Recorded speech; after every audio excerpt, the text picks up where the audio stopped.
You are a high-ranking military service member deployed to Afghanistan. You are responsible for the lives of hundreds of men and women, and your base is under attack. Incoming mortar rounds are exploding all around you. Struggling to see through the dust and the smoke, you do your best to assist the wounded and then crawl to a nearby bunker. Conscious but dazed by the blasts, you lay on your side and attempt to process what has just happened. As you regain your vision, you see a bloody face staring back at you.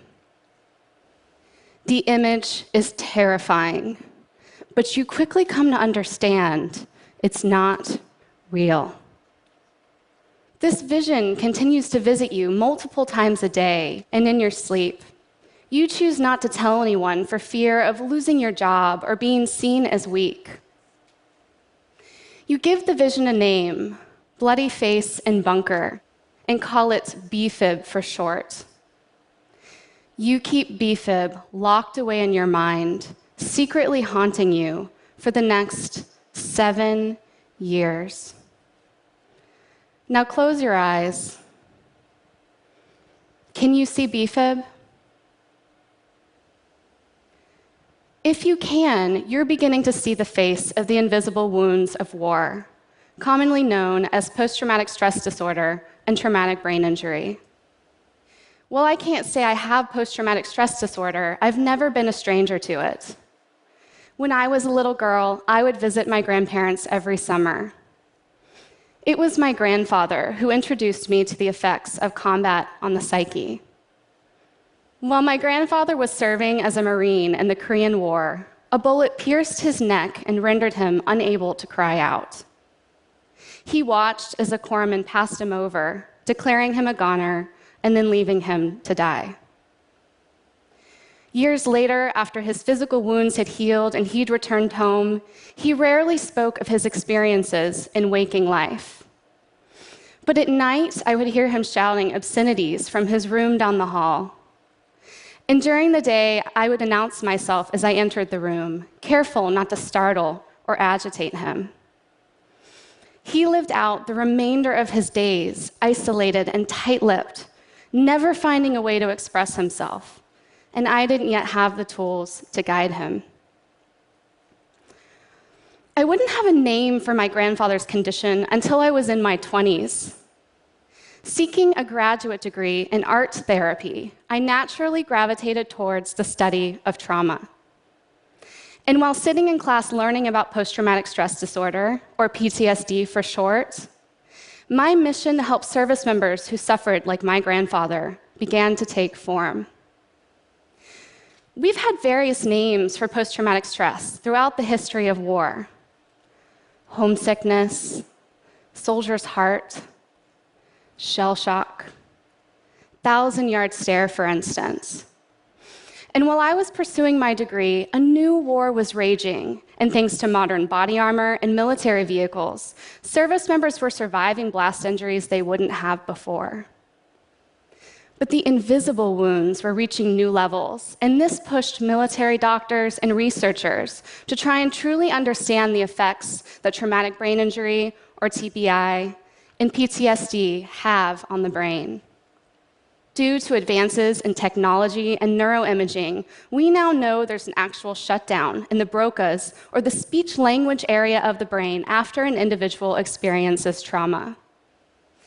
This physiological change, or speechless terror as it's often called, coupled with mental health stigma, the fear of being judged or misunderstood, possibly even removed from their current duties, has led to the invisible struggles of our servicemen and women.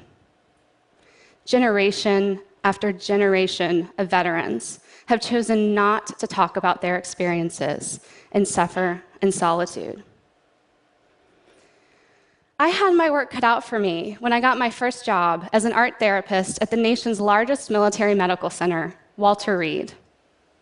After working for a few years on a locked inpatient psychiatric unit, I eventually transferred to the National Intrepid Center of Excellence, NICO, which leads TBI care for active duty service members. Now, I believed in art therapy, but I was going to have to convince service members, big, tough, strong, manly military men, and some women too, to give art making as a psychotherapeutic intervention a try. The results have been nothing short of spectacular. Vivid, symbolic artwork is being created by our service men and women, and every work of art tells a story. We've observed that the process of art therapy bypasses the speech-language issue with the brain. Art making accesses the same sensory areas of the brain that encode trauma. Service members can use the art making to work through their experiences in a non-threatening way. They can then apply words to their physical creations, reintegrating the left and the right hemispheres of the brain. Now, we've seen this can work with all forms of art: drawing, painting, collage. But what seems to have the most impact is mask making. Finally, these invisible wounds don't just have a name. They have a face. And when service members create these masks, it allows them to come to grips, literally, with their trauma. And it's amazing how often that enables them to break through the trauma and start to heal.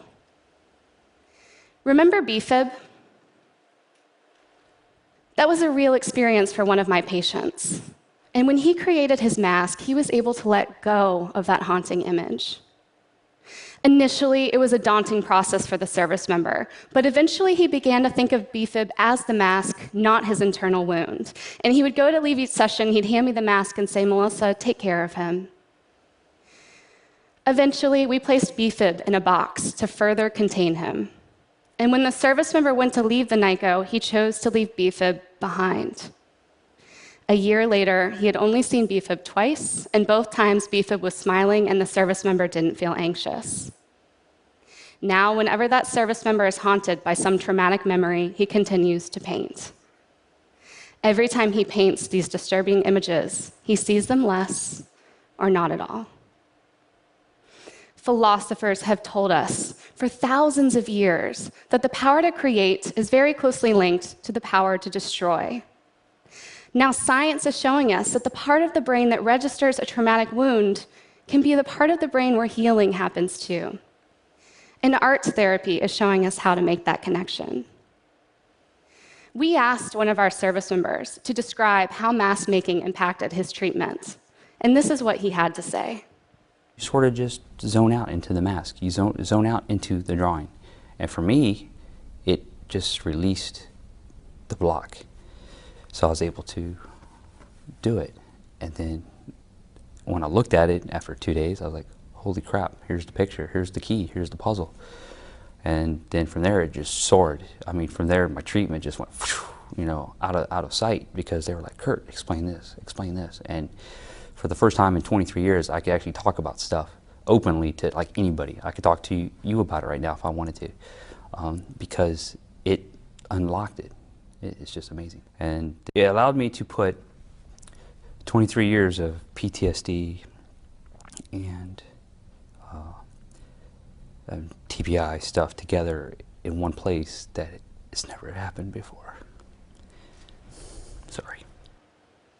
Over the past 5 years, we've had over 1,000 masks made. It's pretty amazing, isn't it? Thank you.